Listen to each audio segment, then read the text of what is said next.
তো হেল্ল' গাইছ আজি আমি লৈ আহিছোঁ ক্লাছ 11 ছ'চিয়েল ছায়েন্সৰ 2022 কুৱেশ্যন পেপাৰখন আগতো বাকীবিলাক কুৱেশ্যন পেপাৰবিলাক চলিউশ্যন কৰা আছে 2015 পৰা 2019লৈকে কুৱেশ্যন পেপাৰবিলাক চলিউশ্যন কৰা আছে আৰু মই যোৱা ভিডিঅ'ত কৈছোঁ তোমালোকক COVID-19ৰ বাবে বাকী 2020 আৰু 2021ৰ কুৱেশ্যন পেপাৰখন নাই ডাইৰেক্ট 2019 পৰা 2022 লৈকে আহিছে এইবিলাক প্ৰশ্ন উত্তৰ একদম ইম্পৰ্টেণ্ট হয় তোমালোকৰ বাবে ফাৰ্ষ্ট ইয়াৰৰ একদম ইম্পৰ্টেণ্ট হয় এইবিলাক কুৱেশ্যন আনচাৰ এইবিলাক হ'ল আমাৰ প্ৰিভিয়াছ ইয়াৰ কুৱেশ্যন আনচাৰ আৰু এক্সামত প্ৰিভিয়াছ ইয়াৰ কুৱেশ্যনবিলাক বিৰাট মেটাৰ কৰে আৰু ইয়াৰ পৰাই ৰিপিট হৈ আহি থাকে তোমালোকে এইবিলাক কুৱেশ্যন আনচাৰ ভালদৰে চাবা তো এতিয়া তোমালোকক প্ৰথমতে 1 নম্বৰৰ কুৱেশ্যন আনচাৰখিনি চাই লওঁ এটা হ'ল 2022 এ ছেকশ্যন মানে হৈছে ক শাখা ইণ্ডিয়ান কনষ্টিটিউশ্যন ভাৰতীয় সংবিধান বিভাগৰ 1 মাৰ্কৰ কুৱেশ্যন আনচাৰখিনি এতিয়া এইটো চাওঁ আহা এইটোত কি কৈছে এইটোত কৈছে যে সংবিধানৰ এটা কাৰ্যলিখা আমাৰ সংবিধানৰ এটা কাৰ্যলিখা সংবিধানৰ এটা মানে তোমালোকক জানে সংবিধানৰ কেনেকুৱা কাৰ্য তোমালোকক মই এনেই নিজৰ ভাষাতে কৈ দিওঁ সংবিধানৰ এটা কাৰ্য হ'ল নাগৰিকৰ অধিকাৰবোৰ সুৰক্ষা প্ৰদান কৰা আৰু নাগৰিকৰ স্বাধীনতা ৰক্ষা কৰা আৰু নাগৰিকক শাসন কৰা তোমালোকে নিজৰ পৰা বানাই পেলাইও লিখিব পাৰিব মই যিখিনি ক'লোঁ এতিয়া বিটোত চাওঁ আহা বিটোত কি কৈছে বিটোত কৈছে যে ভিতৰত কৈছে সম্পত্তিৰ অধিকাৰ এটা মৌলিক অধিকাৰ নে সত্য নে অসত্য কাৰণ সম্পত্তিৰ অধিকাৰ মৌলিক অধিকাৰ নহয় সংবিধানৰ 46তম সংশোধনীৰ দ্বাৰা সম্পত্তিৰ অধিকাৰক মৌলিক অধিকাৰৰ পৰা বাতিল কৰা হৈছে এতিয়া চিটত চাওঁ চিটত কি কৈছে চিটত কৈছে যে প্ৰথমজনে জয়ী ব্যৱস্থাৰ এটা বৈশিষ্ট্য উল্লেখ কৰা প্ৰথমজনে জয়ী ব্যৱস্থাৰ এটা বৈশিষ্ট্য হৈছে প্ৰথমজনে জয়ী ব্যৱস্থাৰ এটা বৈশিষ্ট্য ই একাধিক দলৰ মাজত প্ৰতিদ্বন্দ্বিতাৰ পৰা একটা দলক বিজয়ী হিচাপে নিৰ্বাচন কৰে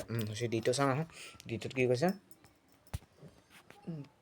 দ্বিতীয় কৈছে যে ভাৰতীয় সংবিধানৰ 42তম সংশোধনী কিমান চনত গ্ৰহণ কৰা হৈছিল ভাৰতীয় সংবিধানৰ 42তম সংশোধনী 1976 চনত গ্ৰহণ কৰা হৈছিল এতিয়া এইটো চাওঁ এইটোত কি কৈছে এইটোত কৈছে যে ভাৰতবৰ্ষত প্ৰকৃত কাৰ্যপালিকা হ'ল প্ৰধানমন্ত্ৰী ভাৰতৰ প্ৰধানমন্ত্ৰী এফটো চাওঁ এফটোত কি কৈছে এফটোত কৈছে যে ভাৰতীয় সংবিধান 20 চনত গ্ৰহণ কৰা হৈছিল ভাৰতীয় সংবিধান 1950 চনৰ 26 জানুৱাৰী তাৰিখে গ্ৰহণ কৰিছে আমি সকলোৱে এইটো জানো একদম ইম্পৰ্টেণ্ট কুৱেশ্যন এইটো ভাৰতীয় সংবিধান 1950 চনৰ 26 জানুৱাৰী তাৰিখে গ্ৰহণ কৰা হৈছিল এতিয়া তোমালোকৰ 1 মাৰ্কৰ কুৱেশ্যন আনচাৰ কমপ্লিট হৈ গৈছে এতিয়া এফলৈকে আছিল এই 1 মাৰ্কৰ কুৱেশ্যন আনচাৰ এই ছেকশ্যনৰ ক শাখা বিভাগটোত এতিয়া ক শাখা বিভাগটোৰে 2 মাৰ্কৰ কুৱেশ্যন আনচাৰখিনি চাওঁ 2 মাৰ্কৰ কুৱেশ্যন আনচাৰ কি আছে 2 মাৰ্কৰ কুৱেশ্যনখিনি কৈছে যে 2 মাৰ্কৰ কুৱেশ্যন আনচাৰ কুৱেশ্যন 1 এতিয়া কৈছে যে ভাৰতীয় সংবিধানৰ দুটা যুক্তৰাষ্ট্ৰীয় বৈশিষ্ট্য লিখা আমাৰ ভাৰতীয় সংবিধানৰ দুটা যুক্তৰাষ্ট্ৰীয় বৈশিষ্ট্য এটা হ'ল লিখিত সংবিধান আৰু এটা দ্বৈত শাসন ব্যৱস্থা কেন্দ্ৰীয় শাসন দিয়া গৈছে নহয় এটা হ'ল দ্বৈত শাসন তোমালোকে নিজে লিখি ল'বা দ্বৈত শাসন ব্যৱস্থা তাৰমানে দুটা শাসন এটা হ'ল দুটা শাসন তাৰমানে কি এটা হ'ল কেন্দ্ৰীয় শাসন ব্যৱস্থা এটা হ'ল ৰাজ্যিক শাসন ব্যৱস্থা দুটা শাসন ব্যৱস্থা আছে নাই ভাৰতবৰ্ষত দুটা শাসন ব্যৱস্থা আছে সেইখন তাৰে দ্বৈত শাসন ব্যৱস্থা আৰু লিখিত সংবিধান এইটো কেন্দ্ৰীয়টো ভুলতে হৈ গৈছে ভাৰতীয় সংবিধানৰ দুটা যুক্তৰাষ্ট্ৰীয় বৈশিষ্ট্য উল্লেখ কৰা ভাৰতীয় সংবিধানৰ দুটা যুক্তৰাষ্ট্ৰীয় বৈশিষ্ট্য হ'ল 1 নম্বৰটো হ'ল দ্বৈত শাসন ব্যৱস্থা 2 নম্বৰটো হ'ল লিখিত সংবিধান এইটো একদম ইম্পৰ্টেণ্ট কুৱেশ্যন এইটো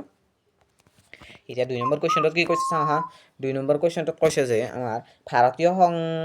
সংসদৰ দুটা কাৰ্য উল্লেখ কৰা আমাৰ ভাৰতীয় সংসদৰ দুটা কাৰ্য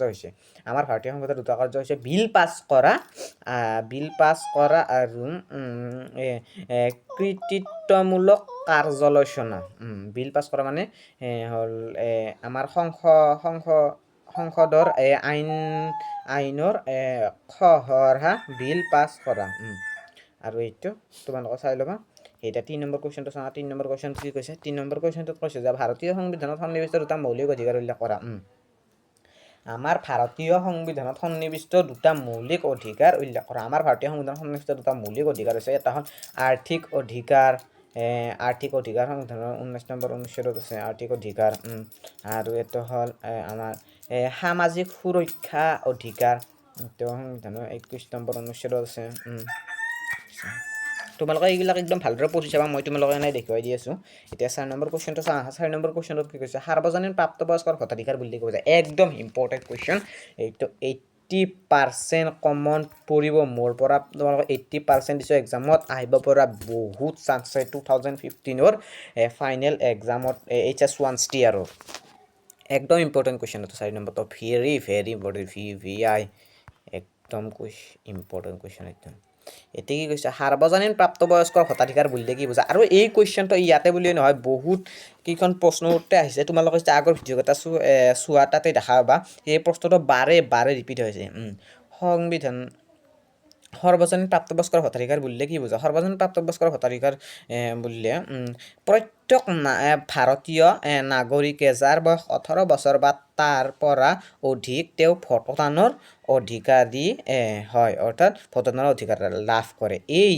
অধিকাৰ জাতি ধৰ্ম লিংগ ভাষাৰ ওপৰত ভিত্তি কৰা নহয় আৰু কোনো ধৰণৰ বৈষম্য নোহোৱাকৈ এই অধিকাৰ উপভোগ কৰিব পাৰি এইখিনি হৈছে সাৰ্বজনীন প্ৰাপ্তবয়স্ক তোমালোকে একদম ভালদৰে চাই ল'বা একদম ইম্পৰ্টেণ্ট কুৱেশ্যনটো এতিয়া 5 নম্বৰ কুৱেশ্যনটোত যাওঁ আহা এতিয়া 5 নম্বৰ কুৱেশ্যনত আহি পালোঁ 5 নম্বৰ কুৱেশ্যনত কি কৈছে আমি চাওঁ হা 5 নম্বৰ কুৱেশ্যনটো কৈছে যে ভাৰতীয় ন্যায়ালয়ে জাৰি কৰা দুখন লেখৰ নাম ভাৰতীয় ন্যায়ালয়ে জাৰি কৰা দুখন লেখৰ নাম হ'ল এইখন 1977 চন আৰু এইখন 1994 চন এই কুৱেশ্যনটো ইমান ইম্পৰ্টেণ্ট নহয় তথাপিও তোমালোকে চাই ল'বা এক্সামত কোনটো এতিয়াও কায়ো ক'ব নোৱাৰে হঠাতে যেতিয়া এইটো এক্সামত দি দিয়ে তেতিয়া আৰু প্ৰব্লেম হৈ যাব ন এতিয়া আমাৰ এই সেকশনটো কমপ্লিট হৈ গ'ল অৰ্থাৎ আমাৰ ক শাখা ইণ্ডিয়ান কনষ্টিটিউশ্যন ভাৰতীয় সংবিধান বিভাগটো এই সেকশনটো কমপ্লিট হৈ গ'ল এতিয়া বি সেকশন অৰ্থাৎ আমাৰ পলিটিক্যাল থিওৰি ক শাখা ৰাজনৈতিক তত্ত্ব বিভাগটো ষ্টাৰ্ট কৰোঁ 1 মাৰ্কৰ প্ৰশ্ন উত্তৰ কথা প্ৰথমতে এতিয়া হৈছে অন লিবাৰ্টি নামৰ গ্ৰন্থখন কোন লিখিছিল অন লিবাৰ্টি নামৰ গ্ৰন্থখন লিখিছিল জন ষ্টুৱাৰ্ট মিল ৰাজনৈতিক তত্ত্বৰ এটা বৈশিষ্ট্য লিখা ৰাজনৈতিক তত্ত্বৰ এটা বৈশিষ্ট্য হৈছে ৰাজনৈতিক তত্ত্ব শাসক আৰু প্ৰজাৰ মাজত সুশাসন সংগীত থকা বুলি ধৰা হয় এটা বিটো হৈ গ'ল সিটো চাহ সিটো কি কৈছে সিটোত কৈছে যে স্বৰাজৰ অৰ্থ কি স্বৰাজৰ অৰ্থ হৈছে নিজৰ ৰাজ্য স্বৰাজৰ অৰ্থ হৈছে নিজৰ ৰাজ্য আৰু আধ্যাত্মিক বৌদ্ধিক আৰু আৰ্থিক স্বাধীনতাত পূৰ্ণ নিয়ন্ত্ৰণ লাভ কৰা আৰু ইয়াতে 2 নম্বৰ কুৱেশ্যনটো চাওঁ 2 নম্বৰ কুৱেশ্যনত কি কৈছে ফ্ৰীডম ফৰ ফেয়াৰ গ্ৰন্থখন কোনে লিখিছিল ফ্ৰীডম ফৰ ফেয়াৰ গ্ৰন্থখন লিখিছিল আং সাং চুকিয়ে এটা ৰাজনৈতিক অধিকাৰ উল্লেখ কৰা এটা ৰাজনৈতিক অধিকাৰ হৈছে যিবোৰ অধিকাৰ নাগৰিকৰ ৰাজনৈতিক প্ৰক্ৰিয়াত অংশগ্ৰহণ কৰিবলৈ অনুমতি দিয়ে ইয়াৰ অন্তৰ্গত ভোটদানৰ প্ৰতিনিধি নিৰ্বাচন আৰু চৰকাৰৰ কৰ্মত অংশগ্ৰহণ অধিকাৰ উদাহৰণস্বৰূপে ভাৰতৰ সংবিধানৰ নাগৰিকসকলৰ ৰাষ্ট্ৰীয় আৰু ৰাজ্যিক স্তৰত ভোটদানৰ অধিকাৰ কৰ্তৃত্ব থকা হৈছে এতিয়া কি কৈছে কুৱেশ্যনটোত কৈছে যে এটা ৰাজনৈতিক অধিকাৰ মানে কি তোমালোকে একদম সৰুকৈ দিয়া পাৰিবা ভোটদানৰ অধিকাৰ কি ভোটদানৰ অধিকাৰ ৰাজনৈতিক অধিকাৰ মানে হৈছে তোমালোকৰ ভোটদানৰ অধিকাৰ এইখিনি হৈছে এতিয়া এফটো চাওঁ এফটোত কি কৈছে এফটো কৈছে যে বিতৰণমূলক ন্যায়ৰ ধাৰণাটো কোনে প্ৰৱৰ্তন কৰিছিল বিতৰণমূলক ন্যায়ৰ ধাৰণাত প্ৰৱৰ্তন কৰিছিল কোনে জন ৰলছে আৰু এ থিয়ৰী অফ জাষ্টিছ নামৰ গ্ৰন্থখনো জন ৰলছে লিখিছিল এতিয়া নেক্সট কুৱেশ্যনলৈ যাওঁ আহা তোমালোকৰ ইয়াতে 1 মাৰ্কৰ কুৱেশ্যনখিনি কমপ্লিট হৈ গ'ল বি সেকশ্যনৰ অৰ্থাৎ আমাৰ পলিটিকেল থিয়ৰী ৰাজনৈতিক তত্ত্ব খ শাখা বিভাগটোৰ ছ'চিয়েল ছায়েন্সৰ 1 মাৰ্কৰ কুৱেশ্যন আনচাৰখিনি কমপ্লিট হৈ গ'ল এতিয়া 2 মাৰ্কৰ কুৱেশ্যন আনচাৰখিনি চাওঁ হা এতিয়া 2 মাৰ্কৰ কুৱেশ্যন আনচাৰটোত 16 নম্বৰটো কি কৈছে স্বাধীনতাৰ দুটা বাধা উল্লেখ কৰা আমাৰ স্বাধীনতাৰ দুটা বাধা হ'ল এটা হ'ল আৰ্থিক বাধা এটা হ'ল সামাজিক আৰু সাংস্কৃতিক বাধা তোমালোকে ভালদৰে চাই ল'বা 17 নম্বৰটোত কি কৈছে 17 নম্বৰটোত কৈছে যে জাতীয়তাবাদৰ দুটা উপাদান উল্লেখ কৰা জাতীয়তাবাদৰ দুটা উপাদান হৈছে এটা হ'ল সংস্কৃতি আৰু ঐতিহ্য আৰু 2 নম্বৰটো হ'ল পৰিসৰৰ একতা জাতীয়তাবাদৰ দুটা উপাদান মানে তোমালোকে বুজি পাইছা না উপাদান মানে কি উপাদান মানে হ'ল মেটেৰিয়েল পদাৰ্থ উপাদান মানে কি মেটেৰিয়েল কি পদাৰ্থ আমাৰ জাতীয়তাবাদ মানে তোমালোকেতো বুজিয়ে পাইছা সম্পাই নিজৰ জাতিটোৰ প্ৰতি প্ৰেম ভাল পোৱা অৰ্থাৎ কোনোবাই যেতিয়া নিজৰ জাতিটোৰ ওপৰত আক্ৰমণ কৰে তেতিয়া আমি নিজৰ প্ৰেম ভাল পোৱা দেখা পাই আমি খেদি যাম সেই লোকবিলাকক মাৰবা সেইটোৱে হ'ল আমাৰ নিজৰ জাতিটোৰ প্ৰতি প্ৰেম ভাল পোৱাটোৱে হ'ল আমাৰ সেইটো জাতীয়তাবাদ সেইটোৱে হৈছে জাতীয়তাবাদ তোমালোকে নিশ্চয় বুজি পাইছা সেই জাতীয়তাবাদৰ দুটা উপাদান অৰ্থাৎ আমাৰ মেটেৰিয়েল পদাৰ্থ উল্লেখ কৰে পদাৰ্থ হৈছে 1 নম্বৰটো তোমালোকে জানে আমাৰ জাতীয়তাবাদৰ শক্তি কি অৰ্থাৎ পদাৰ্থ মেটেৰিয়েল উপাদান হৈছে এটা হ'ল সংস্কৃতি আৰু ঐতিহ্য আৰু এইটো অলপ টান আছে তোমালোকে এইটো নিদি পেলাই ইয়াৰ জাগাত এটা বেলেগ বস্তু দিয়া পাৰিবা সেইটো হ'ল আমাৰ ভাষা আৰু ধৰ্ম কি ভাষা আৰু ধৰ্ম তোমালোকে নিজে দিবা 2 নম্বৰটোত 1 নম্বৰটো ঠিকে আছে জাতীয়তাবাদৰ দুটা উপাদান অৰ্থাৎ মেটেৰিয়েল পদাৰ্থ 1 নম্বৰটো হৈছে সংস্কৃতি আৰু ঐতিহ্য 2 নম্বৰটো হৈছে ভাষা আৰু ধৰ্ম এইটো অলপ টান আছে এইটো দিব নালাগে এতিয়া 18 নম্বৰটো চা হা 18 নম্বৰটোত কি কৈছে 18 নম্বৰটোত কৈছে যে ক্ষমতাত বিকেন্দ্ৰীকৰণ বুলিলে কি বুজা ক্ষমতা এইটো কোৱেশ্চন ইমান আহা দেখা নাই এইটো কোৱেশ্চন তোমালোকে নাচালিও হৈ যাব এতিয়া 19 নম্বৰ কোৱেশ্চনটো কি কৈছে 19 নম্বৰ কোৱেশ্চনটো কৈছে যে ভাৰতত ধৰ্মনিৰপেক্ষতাৰ দুটা বৈশিষ্ট্য উল্লেখ কৰা ভাৰতত ধৰ্মনিৰপেক্ষতাৰ দুটা বৈশিষ্ট্য হৈছে ধৰ্মনিৰপেক্ষতা তাৰ মানে কি জানো ভাৰতত যে এখন ধৰ্মনিৰপেক্ষ ৰাষ্ট্ৰ ভাৰতত ধৰ্মনিৰপেক্ষতাৰ দুটা বৈশিষ্ট্য হৈছে তোমালোকে এই দুটা দিবা নাকি ইয়াতে অলপ কঠিন কৈ আছে তোমালোকক মই নিজৰ ভাষাতে কৈ দিম ভাৰতবৰ্ষৰ ধৰ্মনিৰপেক্ষতাৰ দুটা বৈশিষ্ট্য হৈছে 1 নম্বৰ হৈছে ধৰ্মৰ সৈতে ৰাষ্ট্ৰৰ কোনো ধৰণৰ সম্পৰ্ক নথকা কি ধৰ্মৰ সৈতে 1 নম্বৰটো ধৰ্মৰ সৈতে ৰাষ্ট্ৰৰ কোনো ধৰণৰ সম্পৰ্ক নথকা আৰু 2 নম্বৰটো হৈছে ধৰ্মীয় স্বাধীনতা এইটো হৈছে ভাৰতবৰ্ষৰ ধৰ্মনিৰপেক্ষতাৰ বৈশিষ্ট্য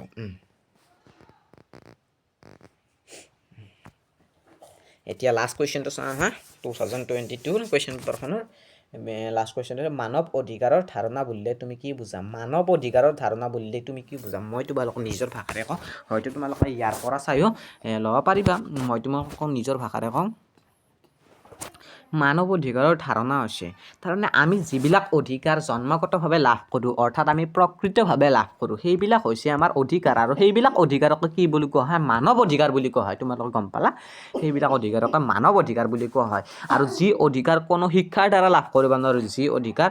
কোনো কামৰ দ্বাৰা লাভ কৰিব নোৱাৰে সেইটো মানুহে জন্মগতভাৱে নিজৰ লগতে লৈ আহে আৰু সেইটো প্ৰকৃতভাৱে লাভ কৰে সেইবিলাকে হৈছে মানৱ অধিকাৰ তোমালোকক মই এইখিনি অলপ পঢ়ি দেখুৱাই দিম তোমালোকে ভালদৰে বুজি পাবা মানৱ অধিকাৰৰ ধাৰণা বুলিলে তুমি কি বুজা মানৱ অধিকাৰৰ ধাৰণা হৈছে সকলো মানুহৰ জন্মগত অধিকাৰসমূহ যেনে স্বাধীনতা সমতা ন্যায় আৰু আইন সুৰক্ষা যাৰ পৰা তেওঁলোকক কোনো বিচাৰ বা বৈষম্যৰ পৰা বঞ্চিত কৰা নহয় এই অধিকাৰসমূহ প্ৰত্যেক মৌলিক সুৰক্ষাৰ বাবে সঁচাকৈ গুৰুত্বপূৰ্ণ তোমালোকে বুজি পালা মানৱ অধিকাৰৰ ধাৰণা বুলিলে কি বুজা এতিয়া আমাৰ 2022 কোৱেশ্চন পেপাৰখন কমপ্লিট হৈ গৈছে নেক্সট ভিডিঅ'ত লগ পাম 2023 কোৱেশ্চন পেপাৰখন লৈ আৰু সেইখনৰ পৰা আমাৰ ছ'চিয়েল সায়েন্সৰ কোৱেশ্চনবিলাক কমপ্লিট হৈ যাব তোমালোকে যেতিয়া মই যিখিনি কোৱেশ্চন দিছোঁ সেইখিনি যেতিয়া চাই লোৱা মই তোমালোকক লিখি দিম তাৰ পৰা তোমালোকে কমন পাই যাবা 100% মই তোমালোকক কৈছোঁ তাৰ পৰা কমন পাবাই কাৰণ এইবিলাক হ'ল প্ৰিভিয়াছ ইয়াৰ কুৱেশ্যন পেপাৰ ইয়াৰ পৰা কুৱেশ্যন আহিবই কাৰণ প্ৰিভিয়াছ ইয়াৰ কুৱেশ্যনৰ পেপাৰৰ পৰা বহুত কুৱেশ্যন ৰিপিট হয় আৰু এইবিলাক কুৱেশ্যন বিৰাট মেটাৰ কৰে এক্সামত 2022 ফাইনেল এক্সামত ফাৰ্ষ্ট ইয়াৰৰ একদম ইম্পৰ্টেণ্ট কুৱেশ্যন এইবিলাক তোমালোকে চাই যাবা এইবিলাক যেতিয়া পঢ়াৰ বেলেগ পঢ়িব নালাগে তোমালোকৰ কনচেপ্টটো পঢ়িব নালাগে মই একদম এক্সপ্লেইন কৰি দিছোঁ এতিয়া নেক্সট ভিডিঅ'ত লগ পাম 2023 কুৱেশ্যন পেপাৰখন লৈ